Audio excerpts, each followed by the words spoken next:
Car आज एक मेरी स्वरचित लघु कथा आपके समक्ष रखता हूँ।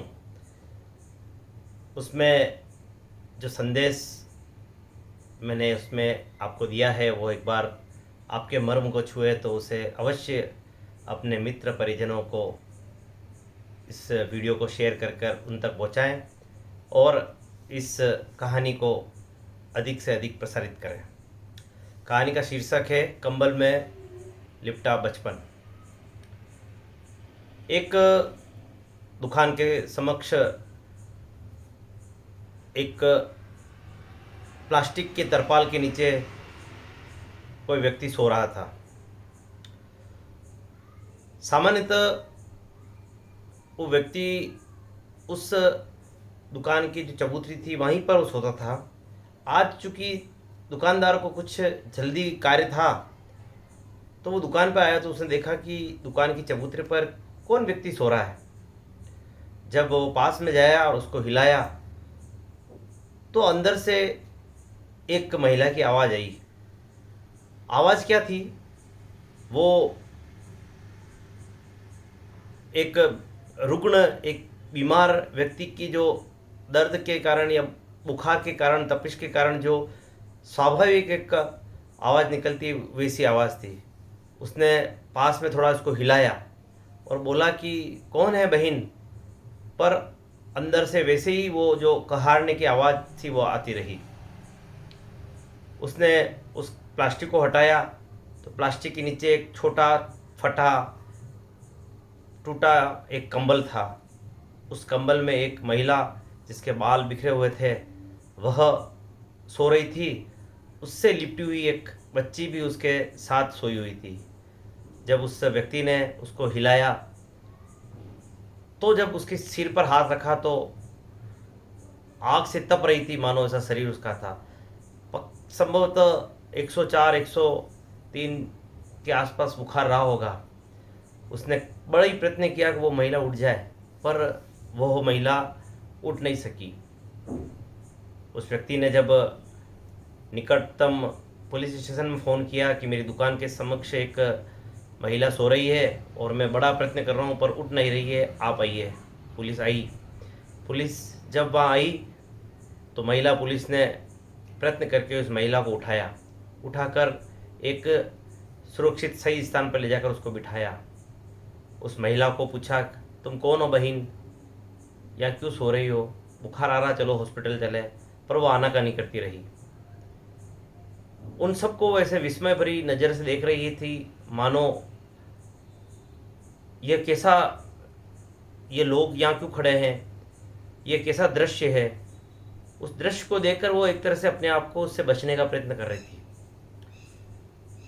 पुलिस ने जब उसकी अवस्था देखी तो उन्होंने शहर में ही एक नारी निकेतन था वहाँ पर फ़ोन किया और वहाँ की प्रमुख को बुलाया। प्रमुख को बुलाकर बोला कि जब वो प्रमुख आई, एक महिला थी, बड़ी ही प्रेम से उसने उसके सिर पर हाथ फेरा और बोला कि तुम कौन हो बहन और यहाँ क्या कर रही हो? पर उस महिला के मुंह से एक शब्द नहीं निकला। संभवतः उसके मुंह में शब्द नहीं थे, या हो सकता है गूंगी भी हो। यह सोचकर सभी ने उसको अब प्रयत्न करना बंद कर उस नारी निकेतन की जो प्रमुख थी उस प्रमुख से बोला कि इसको अपने निकेतन ले जाइए और वहीं पर इसका इलाज कराइए। नारी निकेतन की प्रमुख उसको वहाँ से लेकर गई और अपने वहाँ पर ले जाकर उसको पहले स्नान इत्यादि कराया और फिर उसको उचित इलाज कराकर उसको रात को सुला दिया। दवाई ने असर किया। सुबह उसका बुखार जो तप रहा था वह उतर चुका था। प्रातः निकेतन की प्रमुख महिला पहुंची और उसने उसको पूछा कि तुम कौन हो, कहाँ से आई हो, अपना पता बताओ। जब स्नान कराया गया उसको कपड़े पहनाए गए तो जो उसके शरीर से बदबूदार शरीर, फटे कपड़े, बिखरे हुए बाल, चेहरे पर एक तरह से मिट्टी, गंदगी लगी हुई, उसमें से जो उसका चेहरा निकल कर आया तो नारी निकेतन की जो महिला प्रमुख थी उसने उसको देखकर समझ गई कि ये महिला कोई कच्ची बस्ती या किसी अन्य इस तरह की जगह की महिला तो नहीं लग रही है। जिस तरह वह बैठी है, जिस तरह उसकी बॉडी लैंग्वेज है, उससे लग रहा था कि ये महिला अच्छे ठीक ठाक परिवार की लग रही है। बड़े प्रयत्न किए उसको। प्रयत्न करने के बाद जब जब उस महिला को ना जाने उस नारी निकेतन की महिला के साथ एक तरह से कई बार तालमेल हो जाता है, उस विश्वास हो जाता है, विश्वास जब हुआ तो उस महिला की आंख से आंसू आ गए। आंख से आंसू आएंगे भी क्यों नहीं। नारी निकेतन की जो महिला थी उसने उसके जो बच्ची थी उस बच्ची को दूध गर्म करके पिलाया, उसको बड़ा अच्छे तरह से साफ करके उसके पास सुलाया। अब पूछा कि बहन तुम कौन हो, रो क्यों रही हो। उसके मुँह से शब्द निकले, उन शब्दों का चयन जो था, उन चयन से वो महिला समझ गई कि ये लड़की या यह महिला है, यह अनपढ़ महिला नहीं है, यह पढ़ी लिखी महिला लग रही है। उसको बोला तुम कौन हो, मेरे को बताइए, मैं तुम्हारा सहयोग करूँगी, तुम्हारा बिल्कुल जितना जो आवश्यक है और मेरे से बन पड़ेगा उतना मैं सहयोग करूँगी। महिला रोती रोती बोली कि उसने अपना नाम बताया, मेरा नाम सावित्री है, मैं पास में एक कस्बा बताया, उस कस्बे की रहने वाली हूँ और मेरा विवाह 5 वर्ष पूर्व एक सामान्य परिवार में हुआ। लड़के को जैसे कि समाज के अंदर एक बड़ी ही दयनीय और बड़ी ही एक गलत परंपरा है कि वंश चलाने के लिए लड़का चाहिए। उसने कहा कि यही उस परिवार में भी थी कि बच्चा होगा तो लड़का होना चाहिए, हमारा वंश चलाना है।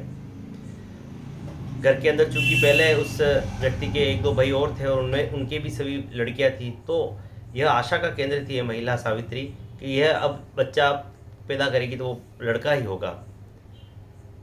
जब वह गर्भवती हुई तो उन्होंने अनैतिक जांच कराकर पता कर लिया कि गर्भ में बच्चा है या बच्ची। जब पता चला कि बच्ची है तो उस महिला का, सावित्री का जबरदस्ती गर्भपात कराया। बड़ी ही रोकर, अपने आप को सहम कर, पीड़ित अवस्था में अपने आप को उसने पाया, पर जैसे तैसे उसने संभाला। कुछ समय निकला और पुनः गर्भवती हुई और वापस यही क्रम उस महिला के साथ 5 साल में 4 बार यह कुकृत्य हुआ। चौथी बार में महिला ऐसी हो गई जैसे कि विक्षिप्त सी अवस्था में हो गई। उसका शरीर उसका साथ देना बंद कर दिया और वह महिला ऐसी रहने लगी कि अब मानो उसके शरीर में जान नहीं है, कोई उसके अंदर कोई भावना या कोई भाव नहीं है, बूथ सी बनकर रह गई। फिर भी बूथ बनी क्यों, शायद उस दुष्टों के उस घर के अंदर वह रह रही थी तो उनके बीच में अपने आप को शांत और बूथ सा रहना ही उसको ठीक लगा, या क्या कारण रहा वो तो वही जाने। 5वीं बार पुनः जब वह गर्भवती हुई और उसको पक्का यकीन था कि जो घटना 4 बार हो चुकी है 5वीं बार भी वही होगी। उस महिला ने जब गर्भवती हुई और पुनः वही कुकृत्य वो करने वाले थे घर वाले, तो उसने अपने आप को संभाला और बोला कि अब बहुत हो गया, अब मैं इस बच्ची को जन्म दूंगी। और वहाँ से वह निकल गई। निकल कर जाए भी कहाँ। कहते हैं कई बार ईश्वर परीक्षा लेता है तो सब तरह की लेता है। विवाह के कुछ समय बाद ही माता पिता की मृत्यु हो गई और घर पर उसको कोई रखने वाला या उसका सहारा देने वाला था नहीं। भाई था वो भी लगभग बेरोजगार की अवस्था में था और अपना गुजारा वो मुश्किल कर रहा था। और उसको पता था कि अगर मैं पियर में जाऊंगी तो यह जो दुष्ट जो उसके ससुराल पक्ष के हैं वह उसको पकड़ कर ले जाएंगे और उसके साथ पुनः वही कुकृत्य करेंगे। अतः वह ससुराल गई नहीं। तब कहाँ जाएँ। तो उसने कहा कि पास में शहर में जाकर मैं छुप कर रहूँगी और उस महिला ने छुपकर अपना जीवन प्रारंभ किया। दिन में भिक्षावृत्ति करती और जैसे तैसे भोजन करती और उस दुकान पे जहाँ पर ये बीमारी की अवस्था में थी रात्रि को सो जाती। सुबह जब दुकान खुलती, संभवतः 10 बजे के आसपास दुकान खुलती, वो मालिक आता उससे पहले वह दुकान से उठकर वहाँ से चली जाती। जो कंबल और उसके पास जो प्लास्टिक का चादर था उसको बड़े समेट कर उस दुकान के पास ही एक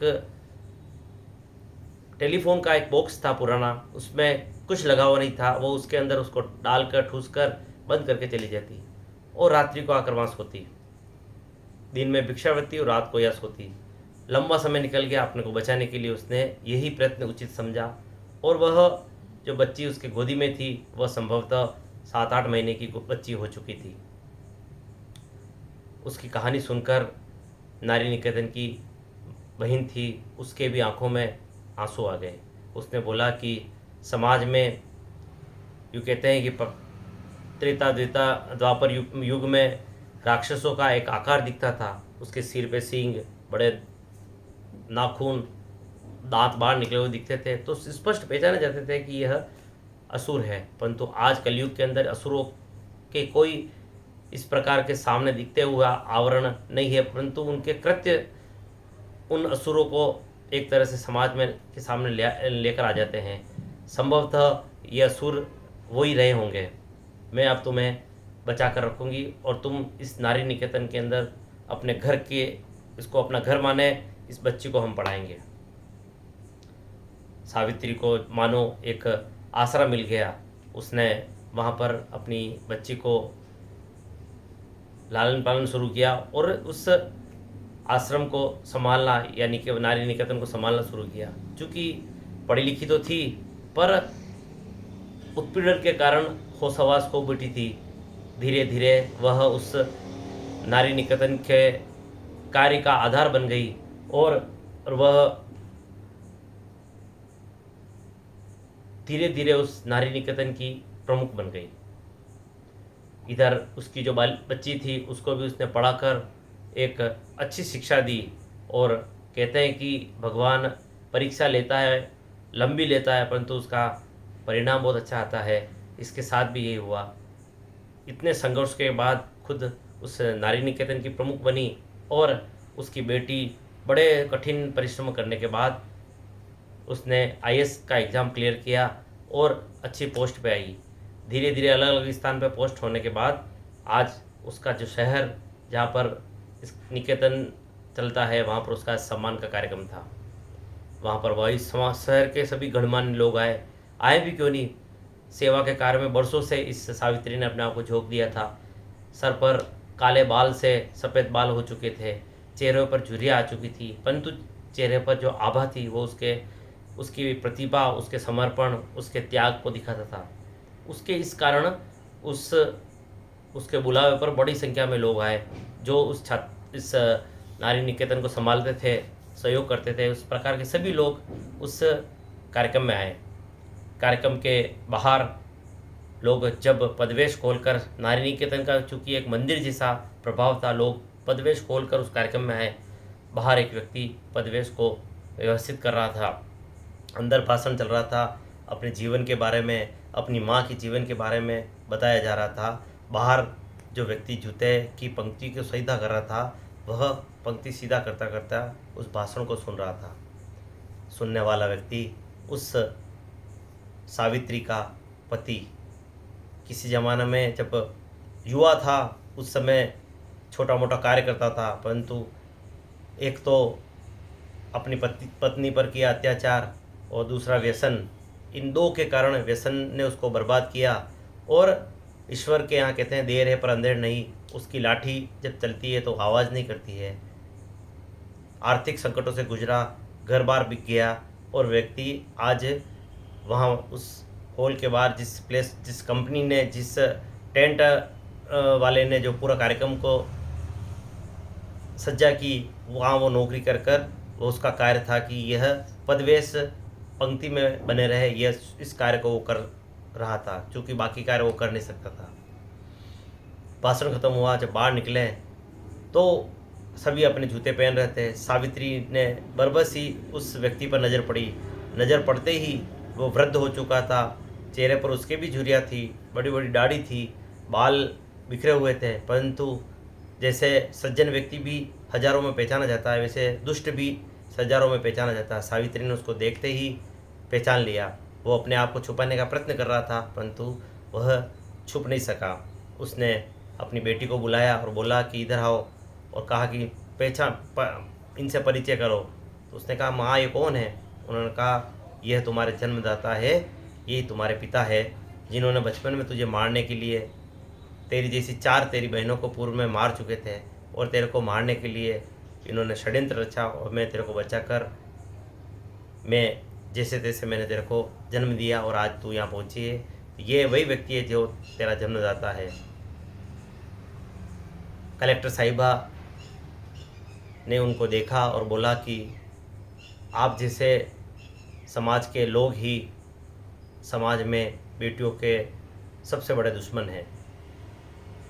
पर ज़्यादा वो बोली नहीं। उन्होंने कहा कि ईश्वर ने आपके साथ जो न्याय करना था कर लिया। मैं आपके साथ न तो राग रखती हूँ न द्वेष रखती हूँ। और वह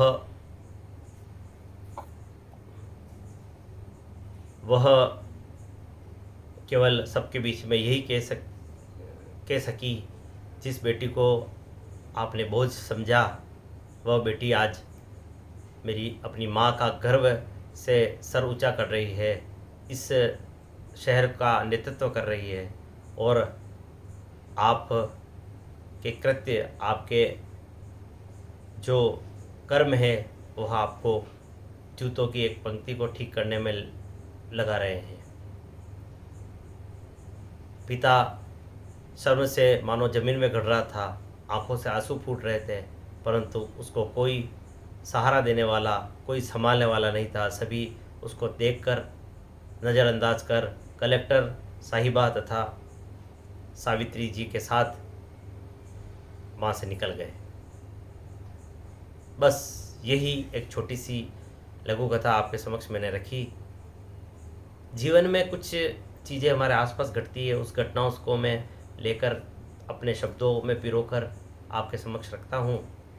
इस कहानी का संदेश यही है कि आप कोई राजा महाराजा नहीं है कि आपको आपका वंश चलाना है। वंश आप अपनी बेटियों को अच्छा पढ़ाएं लिखाएं, उनको आगे ले जाएं, यही आपका नाम उसी तरह रोशन करेगी जैसा अपेक्षा आपकी आपके बच्चों से है, बेटों से है। अतः बेटी और बेटों में भेदभाव नहीं करें, उनको समान शिक्षा दें। जो अवसर आप बेटों को दे रहे हैं वही अवसर बेटियों को भी दें। निश्चित रूप से आपके बेटों से ज़्यादा वो आपका नाम रोशन करेगी। मैंने 1-2 जगह देखे हैं कि बच्ची को तो पास के किसी साधारण एक ही स्कूल के अंदर भर्ती करा देते हैं, और बच्चे को संघर्ष के बाद भी अंग्रेजी माध्यम में बड़े विद्यालय में पढ़ाते हैं, जबकि टैलेंट बच्ची में ज़्यादा है, परंतु उसको केवल ठीक ठाक स्कूल में विद्यालय में पढ़ाते हैं। और बच्चे को लड़का क्योंकि घर का कमा कर लाएगा, इसलिए उसको बड़े में ये करते हैं। ये मानसिकता अभी भी वर्तमान में कई जगह दिखने में मिलती है। आप सबसे आग्रह है कि इस मानसिकता वाले व्यक्तियों को समझाएं। आप स्वयं अगर इस मानसिकता से ग्रसित है तो उस मानसिकता से दूर होकर बच्चों के समान अवसर दें, और निश्चित रूप से देश को आगे ले जाएगी, परिवार को आगे ले जाएगी। यही इस कहानी का संदेश है। नमस्कार।